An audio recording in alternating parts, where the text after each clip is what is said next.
Oh, Mom, when I came back from shopping, I saw my daughter Madison crouched at the entrance with a big belly.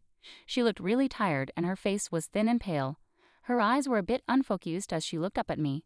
Next to her, a little child was holding on tightly to Madison, calling Mom, Mom. I realized this child was my granddaughter, Harper. I brought them both inside and asked what happened. Madison told me that her husband, Stephen, got frustrated because she couldn't move around much during her second pregnancy and had left them in front of the house. Madison was clearly in her last month of pregnancy and needed care. Even though the days were sunny and warm, the wind was cold. I felt so angry, wondering what Stephen would have done if I hadn't been there. I didn't think he was the kind of person to do something like this. Pregnancy isn't an illness, right? We have pregnant women at my work who do their jobs from home just fine. And Harper, she's always crying and so loud. My colleagues' kids never cry like that. When I finally called Stephen, he sighed loudly on purpose. An unemployed, obese woman and a noisy child are a nuisance. Let her parents take care of them for a while. Realizing it was pointless to talk to him, I decided to focus on caring for Madison and Harper instead. Half a year later on a spring afternoon, Stephen called. Hey, what's going on? Your house is gone. At first, I was confused, but then I understood. You finally noticed, I replied. After hearing the truth, he was speechless and turned pale. My name is Scarlett. I'm a 58-year-old housewife. My husband passed away about 3 years ago, leaving me alone, but I don't mind being alone. His study is filled with books, including his favorite novels, challenging research papers, magazine clippings, and diaries. Being in the study makes me feel close to him. Sometimes I spend time there, looking through the books. My daughter Madison, her daughter Harper, and Madison's husband Stephen live about a 30-minute drive away in the next town. Stephen works at a big company owned by his dad. At just 33, he's already a department head and is even considered a potential future CEO. Madison and Stephen met at a beer party when Madison was out with friends. One of her friends recognized an old classmate, who turned out to be Stephen. They discovered they worked near each other and started seeing each other more often, either by bumping into one another or going out for drinks with friends. Eventually, this led to a relationship. Madison wasn't the type to make the first move and often called me, unsure of what to do. I wasn't very experienced in love either, so I tell her, well, I'm not sure either, but maybe just go out for a meal and enjoy yourselves. Unlike me, my husband had experienced many romances before we met. But when it came to our daughter's love life, we both agreed on one thing: she shouldn't date someone strange. My husband, always protective, even joked about calling himself strange. Their relationship continued smoothly, and within a year, they happily announced their engagement. Stephen, with his strong position in his father's company and his impressive sales skills, had earned my husband's trust enough for us to feel comfortable entrusting our daughter to him. Reflecting on this, my husband reassured me, saying I also felt at ease sending our daughter off to such a respectable person. Shortly after, Madison and Stephen married and moved to the next town to begin their life together. Initially, Madison would visit us often, sharing the excitement of her pregnancy and her worries about childbirth. About 3 or 4 months after Madison shared her pregnancy news, my husband tragically passed away. He was involved in a car accident caused by a truck driver who had fallen asleep at the wheel. Both Madison and I were deeply shaken by the sudden loss. We struggled to maintain our composure as we rushed to arrange the funeral and handle the necessary company and government procedures. The days passed quickly, and before we knew it, a month had already gone by. It's strange that I hadn't seen Stephen much since he first came to introduce himself before the wedding. Even at the funeral, he only stayed for about an hour before leaving abruptly. I found it a bit rude, but Madison explained, that's just how he is. Stephen is always busy with work, she said with a forced smile tinged with sadness. It seemed like she didn't get much chance to talk or spend time with Stephen, who often left early for golf meetings on weekends. Being the son of a company president might excuse his absence somewhat, but I wished he would consider Madison, especially since she was heavily pregnant. As summer drew to a close, Madison returned to our home to give birth. With her belly fully rounded, she was eagerly anticipating meeting her baby. It's a girl. We've already picked a name, she told me.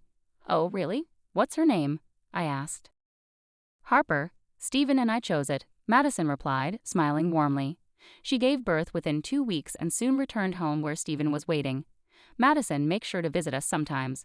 Bring Harper too, I urged her. I called Madison again, hoping to reconnect, but her response sounded hesitant. Yeah, maybe once things settle down I'll come over, she replied. Despite my concerns, I hoped it was just a temporary situation. Madison was always busy with childcare and housework, and Stephen, who should have been dependable, often came home late or not until the morning. I wondered aloud, even if he's the president's son, can his job really be that demanding?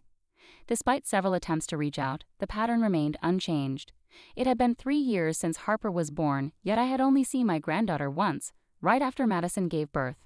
I wanted to support Madison and had expressed this to her many times over the phone, but her responses were always evasive. Before a long weekend, I decided to call Madison again. "Hello, Madison. How have you been? I was thinking of visiting you and Harper soon." I knew I had to be careful not to push too hard. Conversations with friends in the neighborhood had taught me that it's becoming less common for grandparents to see their grandchildren regularly, and pushing too much could strain the relationship further. Madison was my daughter, but I feared this call might lead to rejection, forcing me to accept the situation. With these thoughts, I waited anxiously for Madison's response. "Mom, I haven't been feeling well lately and I need some space. Please don't call me for a while," Madison said over the phone. "Are you okay? If you're not feeling well, I'm really worried. Can I bring over some food?" I asked, concerned. "I don't need it. Can we stop this? I'm going to hang up," Madison replied, sounding frustrated. "Wait, how about Harper and Steven? Is he doing well? Has he caught a cold?" I pressed, trying to keep the conversation going. "You're being too nosy, Mom. I want to raise my child on my own, so please stop calling," Madison snapped before hanging up abruptly. Feeling hurt and confused, I paused, unsure of what to do next. The brief call left me deeply shaken. I never expected Madison to feel that way about me. I thought I was showing kindness, but now I realized I had been meddling, and it pained me as I stared at the silent phone. Perhaps she was exhausted and stressed from childcare, or maybe I had crossed a line by interfering too much. Considering different possibilities, I acknowledged there might have been fault on my part and decided to stop calling. Still, I couldn't shake the thought. Had my once open and communicative daughter changed so drastically? Despite my reluctance to give up on seeing my granddaughter, I continued to call about once a month. Each time, I faced a distant reception and was denied access to Harper. "Hey, are you feeling all right?" I'd ask, only to receive no reply or have the call abruptly end. Hoping to get a better sense of what was happening, I decided to call Steven. He was my daughter's husband, and I figured he might have some insight into Madison's and Harper's situation. Steven never answered the phone promptly, but late one night, he returned my call. "Madison? Oh yes, she's fine," Steven assured me. "She's doing a great job looking after Harper. You don't need to worry. Madison has always been very responsible." "That's good to hear. Could you let her know I'd like to see her sometime?" I asked, hopefully. "Yes, of course," Steven replied. "It's odd that Madison isn't picking up her phone lately. That's not like her. It's quite concerning," I added, feeling uneasy about Steven's responses. His words felt rehearsed, as if he was trying to downplay the situation. About a month later, as autumn set in and I returned home from shopping one day, I spotted a figure sitting on my front porch. At first, I thought it might be a homeless person who had mistaken my house for somewhere else. But as I approached, I realized it was Madison. Madison. And look at that belly. And who is this child? I exclaimed in surprise as I saw Madison's noticeably larger belly, indicating she was pregnant again. "Oh, Mom." Madison's face was tired and drawn, her eyes unfocused. The child next to her clung tightly, calling out, "Mom, Mom." I realized it was Harper. I quickly unlocked the door and ushered them inside, practically carrying them to the living room sofa. I made some hot milk for them to drink. Harper cautiously sipped the warm milk. "It's cooled down now, so it's safe," I reassured her. Harper drank, leaving a white ring around her mouth. Turning to Madison, I started asking questions. "What happened? Why were you sitting outside like that? Where's Steven? What's going on with your home?" Madison began to cry and look down for a while before speaking. "Take your time," I comforted her, rubbing her back gently.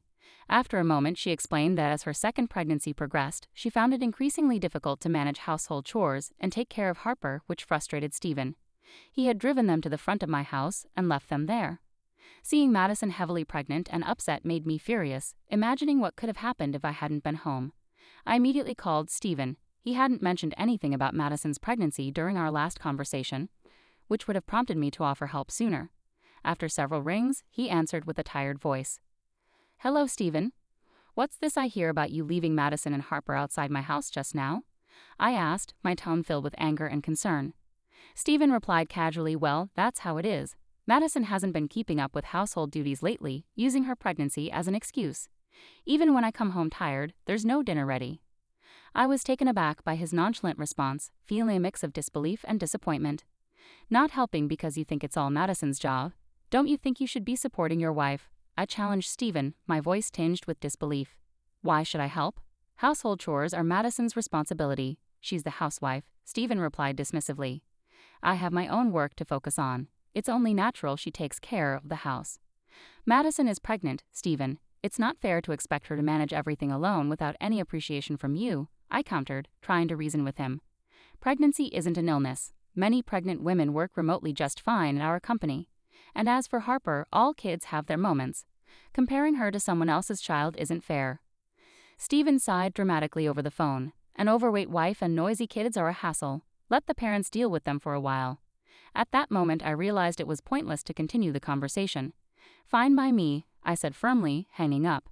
Stephen's mocking laughter lingered in my ears before the call ended. Suppressing my anger and frustration, I focused on what truly mattered, taking care of Madison and Harper. Harper's clothes were stained with food and juice spills, turning into little spots. Her hair also had a faint smell, so my first priority was giving her a bath.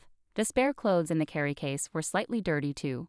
We'll need to go shopping for new clothes tomorrow with Grandma, I told her gently.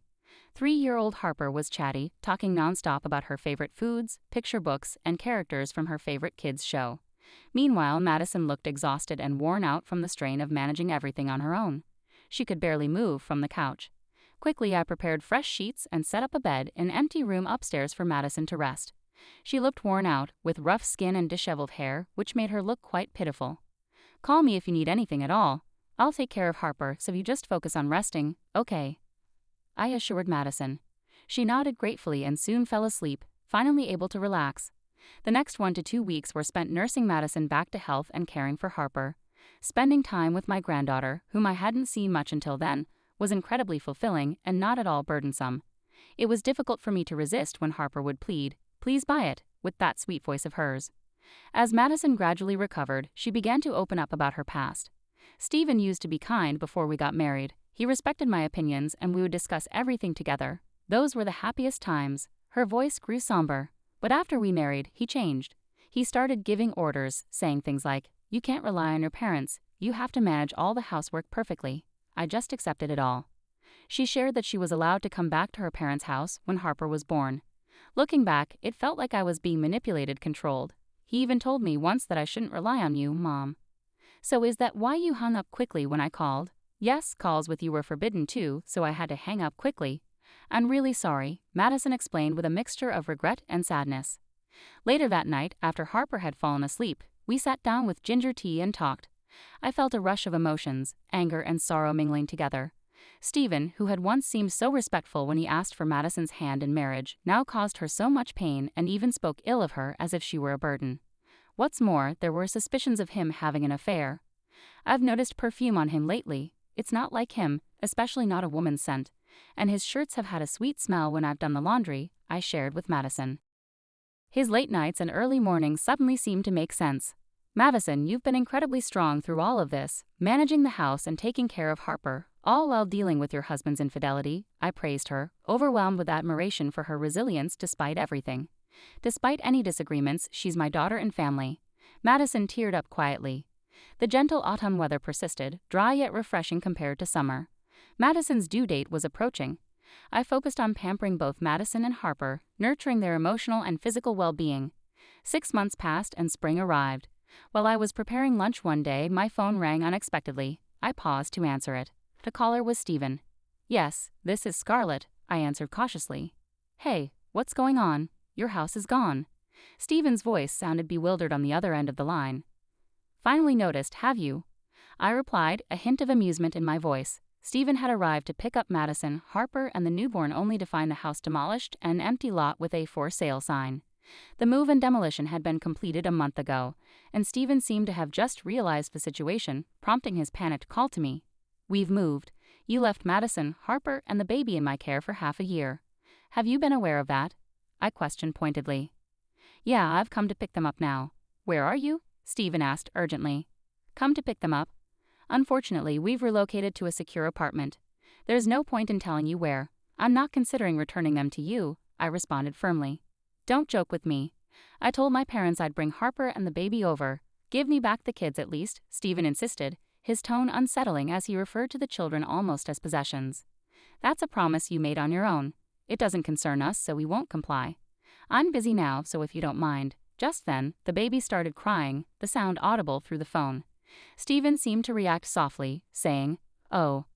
Ignoring him, I hung up and hurried to change the baby's diaper in the next room. I could hear Madison's phone conversation faintly. Yes, hello, what? Her voice carried a hint of frustration, likely arguing with Stephen. Soon after, Harper emerged from her room, looking scared. Mom is angry, she whispered anxiously. It's okay, sweetheart. Everything will be fine, I assured her, pulling her into a comforting hug. About 10 minutes later, the commotion quieted down, and Madison joined us. It was Stephen. He was demanding our new address, but I refused outright. I don't care if he wants to show Harper and the baby to his parents, she sighed, reflecting on his persistence. But maybe it was for the best, he called. I finally got to say what I've been wanting to. Regarding the lawyer? The issue at hand was Stephen's infidelity. During that call, I informed him that we would proceed with a divorce through a lawyer, and I would also seek alimony due to his affair.